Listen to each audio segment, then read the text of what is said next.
bibisita daw siya doon sa aming PDP leader na pinatay po sa Davao del Sur, si Kapitan Oscar Dudong Bukol. Ako nakakita din, kitang-kita ko live yung pagkamatay po niya.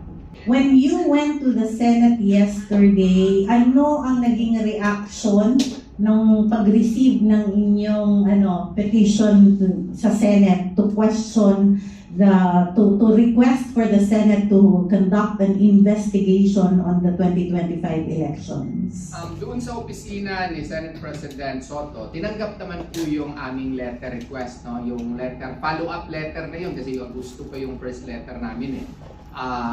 And pumunta din kami sa opisina ni Senator Panfilo Lacson in his capacity as the chairperson of the Blue Ribbon Committee, no?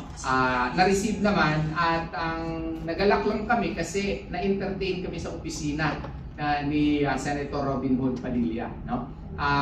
At saka nakausap din namin si Senator Bongo at nagpakita po sila ng suporta doon sa aming request po, no, ng PDP Laban na pagbigyan at pagtuunan ng atensyon at aksyonan na yung aming request for a Senate investigation. And by the way, pinaalam pala ni Senator Robin Padilla sa akin, no, na bibisita daw siya doon sa aming PDP leader na pinatay po sa Davao del Sur, si Kapitan Oscar Dudong Bukol. Ngayong Friday, magsasabay daw kami doon sa 3 de Mayo kasi ngayong Friday din ang birthday ni Kapitan Dudong Bukol. Yung po kapitan na live on Facebook pinatay. Kasi siya po yung aming advocate namin doon. Siya yung provincial chairman ng PDP Laban, no? Siya po yung anti-corruption crusader at tinitira niya yung mga corrupt projects doon at saka kini-question niya yung mga questionable projects po doon sa Davao del Sur, no? Perhaps dahil doon pinatay po siya. Yung misis ko lang hindi nakatulog kasi live on Facebook nakamonitor siya, bigla na lang sumisigaw, langga nung naiyak dito, parang binaril si Kapitan Bukol eh. Ako nakakita din, kitang-kita ko live yung pagkamatay po niya. Kaya pupunta si Senator Robin Padilla to express his condolences in person, no? Nagalak po kami doon at sigurado yung mga PDP Laban members sa Davao del Sur ay masisiyahan kasi nandun po pupunta po ang isa sa ating mga leader po ng PDP Laban.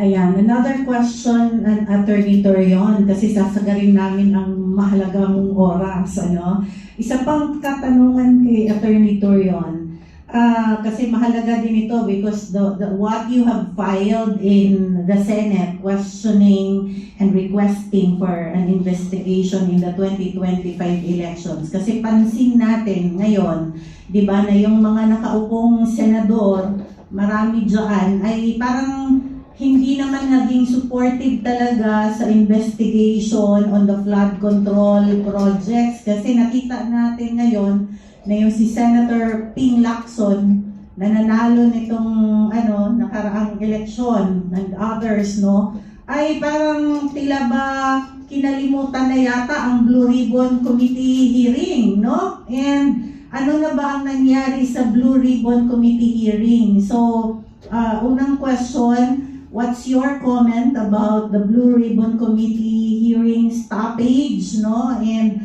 also, if there was a different result in the 2025 elections at yung Duterte 7 na panalo sa Mindanao at Visayas, tumataginting ang kanilang, dumadabundong ang kanilang panalo ng 2025 election sa Mindanao and Visayas, kung sila ang nakaupo ngayon doon sa Senado, would there have been a different turnout of the flood control investigations? Yeah, there are two questions, no, concerning the abrupt stoppage of the Senate Blue Ribbon Committee concerning the flood control mess, no. Yan first, and second, what would have been the scenario had it been that Duterte 10 won in the 2025 elections, knowing that they should have won, no. To answer the first question, yeah, I think personally, no, we should continually ask the Senate Blue Ribbon Committee as to the sudden stoppage. The people deserve to know as to what really happened in the flood control scam. No, I call it a scam because it was indeed a scam perpetrated by government officials who are in power. No, the investigation should have been conducted thoroughly, without fear or favor. No, at saka wala sanang masyadong halata na kinikilingan. Maganda sana yung direksyon na ginawa ni Senator Marcoleta on the matter, but unfortunately nagkaroon ng sudden change. So kaya nga sana ipagpatuloy po itong investigasyon na patas, na maski sino po sanang tatamaan, maski siguro ang presidente ang matatamaan, ay ipapatuloy ito kasi maski meron pong presidential immunity siya while he is in power, the necessary facts, no, should have been secured already by the present dispensation, so that if there is a requirement later on to file appropriate cases, the necessary evidences would have been secured already. Instead, pinapatuloy itong ICI na alam naman natin na illegal ito. How can you investigate yourself? No?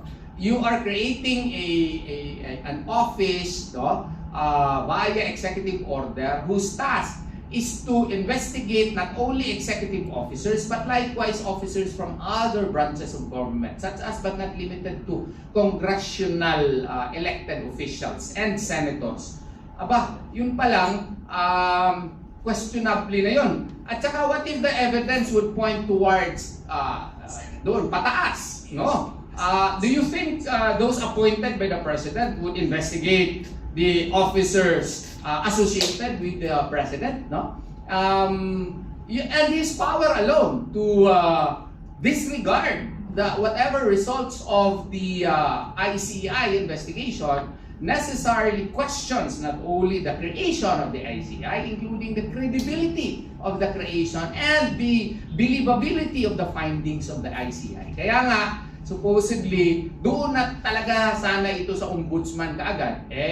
Meron na naman isang question. Yung appointment naman ng ombudsman na sa alam pa kayo na yung nga, meron nga siyang parang question doon sa kanyang appointment, no?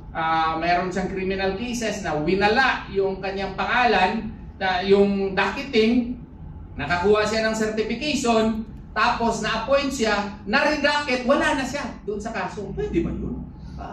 Hindi naman kami nag-execute ng affidavit of desistance. Ako rin yung abogado ni Mayor Baste Duterte doon. Bakit wala na siya sa ngayon sa bagong docket? No?